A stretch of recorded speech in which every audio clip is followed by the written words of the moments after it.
Ingekuwa leo tupigane bao 5000 lakini juu tunawapenda tumepigana 2. Hata hizi push up ilikuwa nipige 80000 lakini juu nawapenda wacheni nipige 10. Wacheni nipige 10.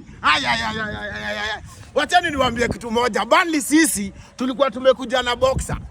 Ndio tulikuwa tumekuja kujua tunawalalia. Tulikuwa tumekuja kuwalalia. Lala juu. Ati tunawaita Burnley tena. Alo, mimi naambia timu kubwa sahi Kenya kwa dunia ndio hii ni Chelsea. Si ati nini ama nini best yangu, na ile kitu tunachukua. Usidanganywe, unadanganywa. Usidanganywe best yangu. Chelsea kaga kichwa siku zote. Alo, wacheni sasa hata nimalize na zile nguvu tulikuwa nazo. Hizi ni zile nguvu za bao tumeuza. Ilikuwa tu uwe mtu akiwa nani. Watu wa Senke tunabebana bure. Pikipiki leo ni free mpaka Monday. Alo.